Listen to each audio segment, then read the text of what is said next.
Semangat pagi. Terima kasih sudah hadir di Golan Education. Pada Golan Education kali ini, kita akan membahas lanjutan dari mata kuliah kecerdasan buatan yang membahas mengenai masalah dan metode pemecahan masalah. Oke, tetap semangat untuk mengikuti channel saya. Jangan lupa like, komen, subscribe bagi yang belum subscribe, dan juga share-nya ya, supaya materi ini bisa bermanfaat untuk Anda dan juga nanti untuk orang lain. Oke, terima kasih. Baik, di pertemuan ketiga ini kita tadi sudah saya sampaikan bahwa membahas mengenai masalah dan metode pemecahan masalah. Nah, jadi sebelum kita membuatkan sebuah AI, kita harus tahu dulu masalahnya seperti apa dan metode untuk memecahkan masalahnya seperti apa gitu ya. Jadi di sini nanti kita akan lihat contoh sebuah kasus untuk menyelesaikan sebuah masalah di dalam kasus tersebut gitu ya. Baik, di dalam membuat kecerdasan buatan, sistem kecerdasan buatan konsepnya seperti ini gitu ya, di mana ada input atau masukan gitu ya, ada problem di dalamnya, ada pertanyaan, dan juga nanti ada unsur-unsur lainnya yang mendukung daripada kecerdasan buatan itu terlaksana gitu ya.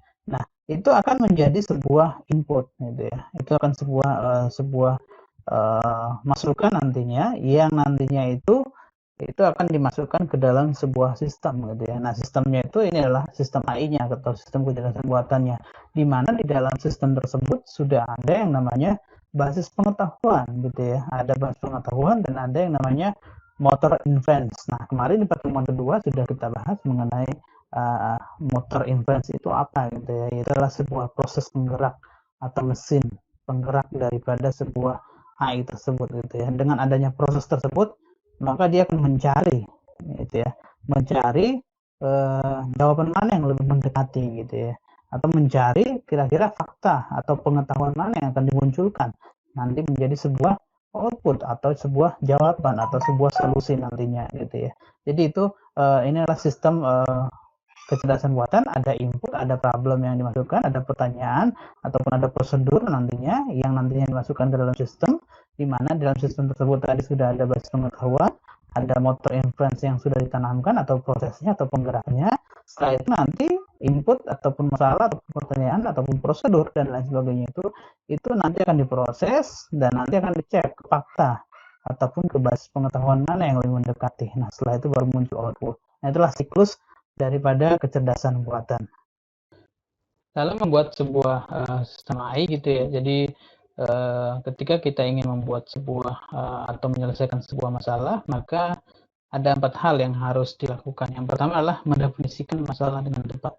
Jadi ini ya, jadi kita harus bisa mendefinisikan masalah dengan tepat. Nanti meliputi definisi yang tepat ini yaitu adalah keadaan awal dan keadaan akhir sebagai solusi yang diterima. Jadi seperti apa nanti keadaan awalnya gitu ya, dan keadaan akhir seperti apa gitu ya. Jadi kita dapat mendefinisikan masalah dengan tepat. Contoh masalahnya adalah A, berarti nanti outputnya harus A gitu ya, sehingga terjawab gitu.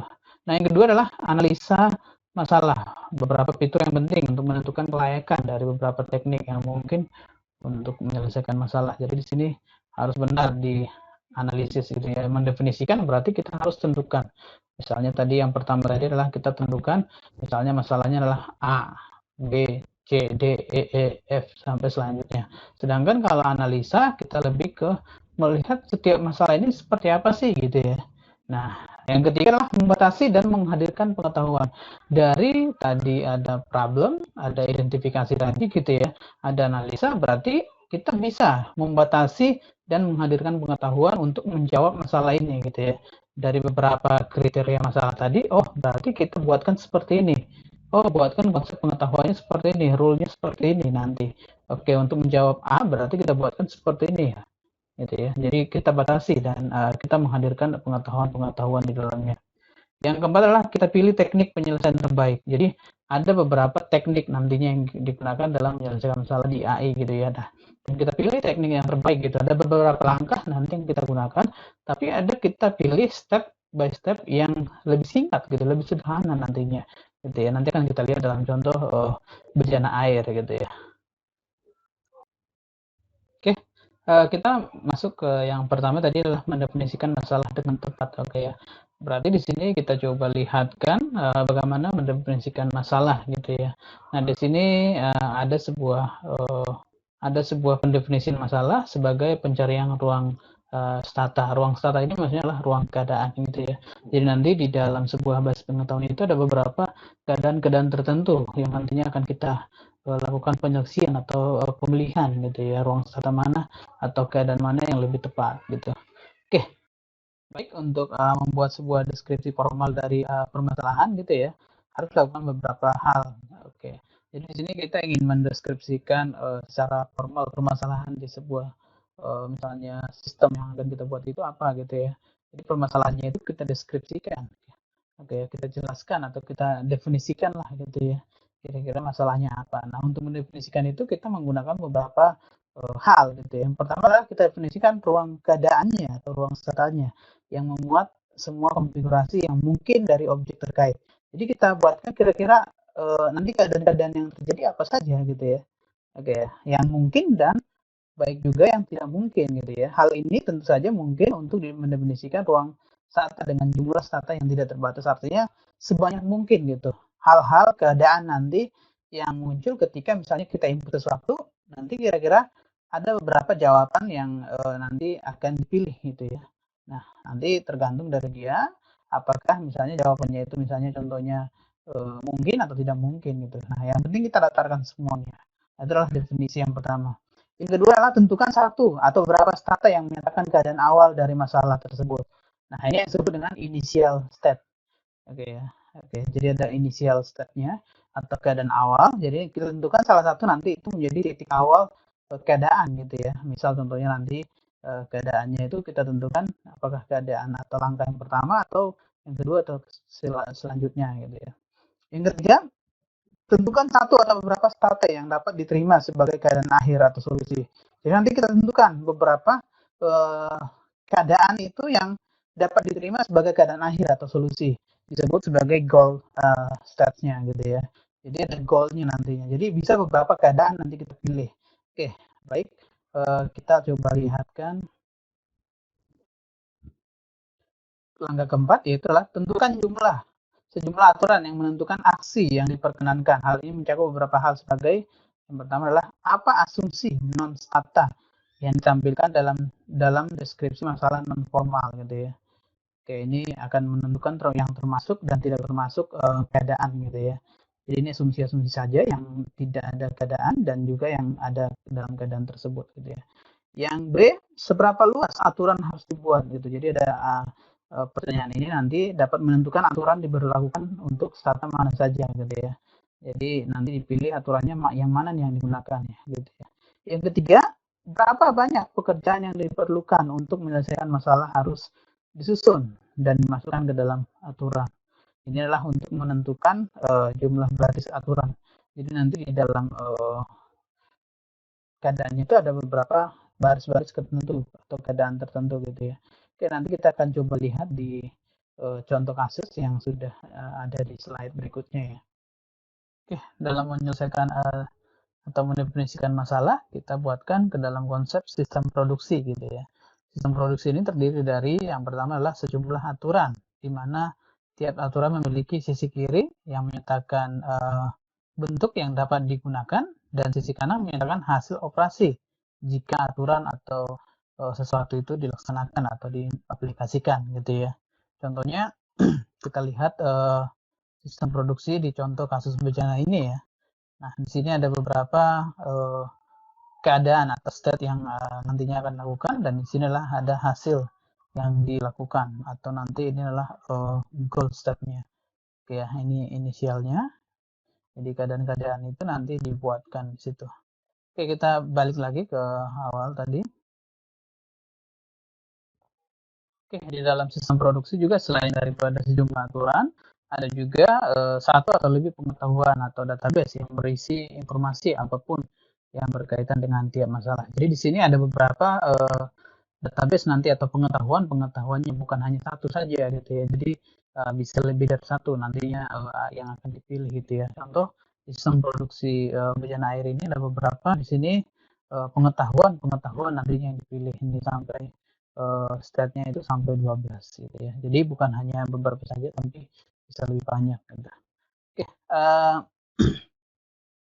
selain daripada tadi mengenai jumlah pengetahuan, yang ketiga adalah strategi kendali yang akan menentukan perintah dalam aturan yang mana yang akan dibandingkan dengan database dan cara menyelesaikan konflik yang muncul ketika ada lebih dari satu aturan yang cocok. Jadi nanti di situ kan di base pengetahuan itu kan ada beberapa jawaban yang sama yang benar gitu ya tadi ya. Jadi dikatakan di sini kita lihat di bagian di sini nomor 3 dalam mendefinisikan masalah tadi tentukan satu atau beberapa stata yang dapat diterima sebagai keadaan akhir atau solusi. Jadi ada beberapa kemungkinan nanti yang itu menjadi sebuah solusi gitu ya. Jadi bukan hanya satu kemungkinan atau satu keadaan gitu ya, bisa 2 atau 3 gitu. Nah, yang keempat adalah penggunaan aturan. Jadi ada aturan-aturan yang digunakan dalam menyelesaikan sebuah masalah. Oke, baik. Kita bahas lebih detail mengenai strategi kendali tadi di poin ketiga. Oke ya. Tadi dikatakan bahwa strategi kendali inilah yang akan menentukan perintah dalam aturan yang mana yang akan dibandingkan dengan database gitu ya. Jadi perintah-perintah nanti dari banyaknya keadaan itu akan dipilih mana yang dibandingkan dengan database dan yang sesuai gitu ya. Sehingga apa? Itu menyelesaikan konflik yang muncul ketika ada lebih dari satu aturan yang cocok gitu ya. Itu strategi kendali. Nah, strategi kendali juga diperlukan untuk memutuskan aturan mana yang akan digunakan dalam lanjutan proses pencarian gitu ya, untuk mendapatkan penyelesaian masalah. Jadi ada strategi kendali gitu ya, untuk mendapatkan penyelesaian masalah. Hal ini akan semakin diperlukan jika terdapat lebih dari satu atau semakin banyak aturan yang mungkin untuk digunakan dalam tiap-tiap proses gitu ya. Pada akhirnya bagaimana keputusan dibuat akan mempengaruhi kecepatan dan mendapatkan penyelesaian masalah. Nah, jadi nanti ada beberapa pilihan state tadi atau keadaan yang mungkin itu akan dipilih gitu ya. Dan strategi kendalinya lah dia memilih sesuai dengan apa?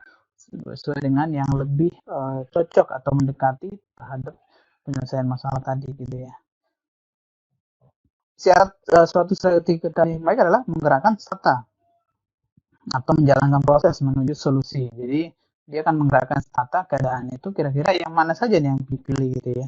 Jadi misalnya ada 10 keadaan, kira-kira yang mana yang mendekati, maka dia dimulai dari keadaan satu kurang mendekati, lanjut sampai seterusnya sampai dia menemukan yang mendekati. Maka nanti dia akan menjadi sebuah solusi kalau sudah mendekati gitu ya. Harus sistematik, kedua syarat ini akan melahirkan banyak metode pencarian. Nah, ini harus sistematik. Jadi sistematik ini harus berurut juga, harus lebih baik lagi dari sisi apa nih gitu ya, dari sisi formatnya juga harus sistematik gitu ya. Kita lihat contohnya di sini yang lebih jelasnya di contoh kasus bencana air ya. Oke, kita lihat contoh kasus untuk menyelesaikan masalah atau mendefinisikan masalah dalam kasus membuat sebuah kecerdasan buatan gitu ya. Contoh kasusnya di sini adalah bencana air gitu ya. Di sini ada sebuah konsep yang dimana kita ingin mencari sebuah solusi atau goal state-nya dari beberapa stata atau keadaan yang nanti akan ditampilkan gitu ya. Nah, di sini kita akan belajar bagaimana mendeskripsikan atau mendefinisikan sebuah masalah gitu ya. Jadi ada nanti identifikasi masalah-masalah yang itu nanti menjadi sebuah rule atau sebuah konsep atau sebuah penyelesaian di dalam menyelesaikan sebuah masalah gitu ya. Nah, kita lihat contoh kasus bencana air. Diberikan 2 bencana air dengan kapasitas 4 liter dan 3 liter. Yang keduanya tidak memiliki skala atau batas ukuran. Jadi nggak ada skalanya atau batas ukurannya ya. Jadi yang penting di situ adalah diisi oleh 4 liter dan juga 3 liter air. Ada sejumlah tak terbatas air yang dapat diisi ke dalam bejana. Oke ya. Jadi tidak terbatas nanti air yang diisi gitu ya. Bagaimana cara mengisi tepat 2 liter air ke dalam bejana berukuran 4 liter? Jadi kan di sini tidak ada skala atau batasan ukuran, tapi yang mau diisi adalah bagaimana cara mengisi tepat 2 liter air ke dalam bejana berukuran 4 liter gitu ya. Berarti di sini nanti ada beberapa definisi-definisi daripada problem atau definisi-definisi daripada stata atau ruang kemungkinan yang akan kita buatkan atau ruang keadaan yang mungkin terjadi di dalam menyelesaikan masalah ini gitu ya. Nah, kita definisikan ruang statanya kasus bencana. Definisi ruang stata atau kemungkinan untuk kasus bencana ini dapat dinyatakan sebagai pasangan bilangan bulat. Jadi di sini ada X dan Y. X itu misalnya untuk yang 4 liter, bejana 4 liter, sedangkan Y adalah untuk bejana 3 liter gitu ya. Stata awal atau inisial state-nya adalah bahwa bejana ini dianggap semuanya adalah 00, artinya dalam keadaan kosong. Stata akhir adalah dia ingin bagaimana tadi, contohnya adalah di sini bagaimana cara mengisi tepat 2 liter. Jadi yang diinginkan adalah di bejana 4 liter itu adalah 2 liter isinya nanti. Sedangkan di 3 liter itu tidak didefinisikan, artinya bisa lebih dari 1, 2, 3 atau bahkan 0 gitu ya, kosong gitu ya. Nah, kita lihat di sini dibuatkanlah sebuah definisi bahwa pasangan bilangan bulat bahwa X itu adalah untuk 4 liter, sedangkan Y adalah untuk 3 liter. Di mana di sini jadi sudah dijelaskan stata awalnya adalah 00 berarti kosong, stata tujuannya adalah 2N atau 2N itu adalah tadi yang berisi 3 liter ya. Oke, jadi bisa berapa liter saja di sana nanti. Yang penting adalah X-nya harus 2 gitu. Bagaimana caranya? Berarti kita buatkanlah ke dalam sistem produksi. Nah, di dalam sistem produksi ini kita harus tahu keadaan yang mungkin apa saja terjadi. Jadi tadi sudah dikatakan sebanyak mungkin keadaannya itu ditampilkan gitu atau dibuatkan gitu ya. Sehingga nanti menghasilkan hasil dan hasilnya itu adalah sebagai goalnya. Tapi di dalam sebelum menunjukkan goal berarti ada hasil yang mendekati atau hasil yang dilakukan dari keadaan-keadaan yang ada. Contoh di sini. Yang pertama adalah X, Y if X lebih kecil dari 4. Nah, di sini hasil yang dilakukan adalah X-nya menjadi 4, gitu, lebih kecil dari 4, sedangkan Y-nya tidak didefinisikan, berarti itu 4, Y, gitu. Artinya apa? Penuhi bejana 4 liter, berarti nanti bejana 4 liter itu diisi menjadi 4. Gitu ya. Bisa lebih kecil dari 4, bisa 3, bisa 2, dan lain sebagainya. Ini kan kemungkinan gitu ya. Nah, yang kedua adalah X dan Y-nya itu if Y lebih kecil dari 3. Berarti nanti di sini nilai bejana 3 liter itu sudah diisi gitu. Sedangkan untuk X itu tidak ditentukan atau tergantung dari isian awal gitu. Nah, ini ada beberapa kemungkinan gitu ya. Kemungkinan atau keadaan yang lain adalah yang mungkin adalah tuang air dari bejana 4 liter. Jadi dituangkan berarti ini pengurangan gitu ya. Ini berarti if X lebih besar dari 0. X itu lebih besar dari 0. Artinya tuang air dari bejana 4 liter. Berarti ini berkurang. Oke ya. Dikurang D gitu ya. Oke, berapa pengurangannya ya tergantung nantinya gitu ya. Berapa banyak gitu. Nah, ini adalah keadaan-keadaan yang mungkin. Ini keadaannya bisa sampai dibuatkan sampai 12 keadaan. Sampai nanti ditemukan X-nya 2 dan Y-nya tidak didefinisikan. Bisa lebih dari berapa liter gitu. Nah, ini ujungnya ditemukan adalah X-nya 2. Oke ya. Nah, caranya ini ada beberapa step, tadi ada beberapa kemungkinan atau keadaan yang dibuatkan, sehingga dengan keadaan ini maka muncullah nanti keadaan akhir atau goalnya gitu. Nah, jadi ketika rule-nya ini dibuatkan sudah ada beberapa kemungkinan, maka secara otomatis apa? Logika di pemrogramannya nanti dia akan memilih yang mana yang kira-kira mendekati gitu ya. Nah, sehingga di sini kita lihat penyelesaian kasus bencana ini bisa melakukan konsep dengan operator atau langkah yang kedua 9, kedua 7, 5 atau 12 dan juga 9 atau 11. Ini konsepnya, isiannya, isi bencana dia kalau di awal itu 00, ketika melakukan kondisi yang kedua tadi adalah 03 gitu ya. Kondisi 930, kondisi kedua adalah 33, 7 adalah 42, sampai nanti ditemukannya adalah dia itu X-nya itu adalah isi bejana 4 liter itu adalah 2 gitu. Nah, inilah penyelesaian kasusnya. Jadi dari 12 keadaan ini atau dari dari state ini itu kita pilih mana yang lebih singkat gitu ya. Dan ditemukanlah alur bisa dari 29, 2, 7, 5 atau ke 12 gitu ya, atau 2, 9, 5, 7, 9 atau ke 11 gitu. Jadi ada beberapa rule nanti yang diikuti atau dilangkahi sehingga nanti muncul sampai X-nya itu adalah 2 gitu ya. Nah, hasil analisa masalah lah permasalahan dapat dipecahkan dengan menggunakan aturan produksi yang dikombinasikan dengan pendekatan strategi kendali. Nah, di sini tadi aturan produksinya adalah buatkanlah daftar-daftar di situ beberapa ketentuan nanti yang mungkin muncul atau yang mungkin nanti akan dilakukan gitu. Jadi buatkan ada banyak keadaan-keadaan yang dimana nanti dari keadaan itu akan dipilih mana yang terbaik gitu ya. Menggunakan aturan produksi yang dikombinasikan dengan pendekatan strategi kendali, ada pengendalian, kira-kira mana yang dipilih gitu ya. Nah, strategi kendali tadi sudah kita bahas, yaitu untuk menelusuri ruang masalah sampai ditemukannya jalur dari initial state ke goal state-nya gitu ya.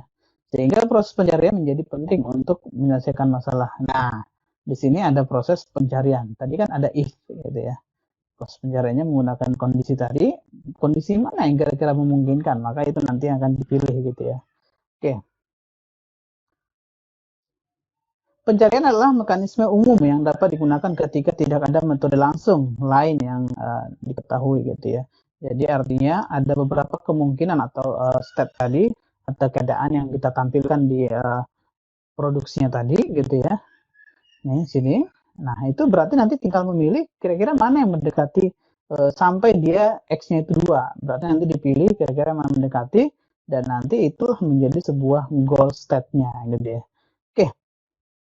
Itu yang disebut dengan jalur dari initial set ke goal state-nya. Dimulai dari 00 tadi sampai dia ke 20 atau 21 atau 22 atau 23 atau 24. Kenapa tadi Y-nya tidak ditentukan, bisa N gitu ya.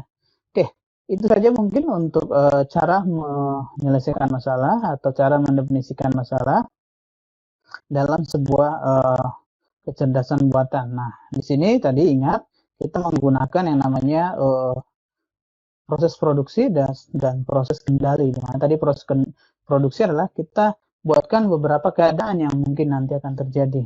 Oke ya. Sedangkan untuk kendali adalah memutuskan aturan mana yang akan digunakan dalam lanjutan proses pencarian untuk mendapatkan penyelesaian masalah. Jadi kendalinya adalah menentukan kira-kira mana yang dipilih yang lebih tepat nih dari setiap proses produksi tadi. Mana langkah-langkah yang tepat sehingga mendekati nanti ke goal state-nya gitu ya. Oke, itu saja untuk pertemuan 3 ini. Kita sudah bisa mendefinisikan masalah dan bisa menentukan metode mana yang akan kita pilih gitu ya, atau keadaan mana yang kita pilih dengan adanya tadi proses produksi dan proses kendali. Oke, baik. Terima kasih sudah setia di Golan Education. Jangan lupa like, komen, serta share-nya. Bagi yang belum subscribe, silahkan subscribe. Oke, terima kasih. Ketemu lagi kita di episode berikutnya. Salam Golan.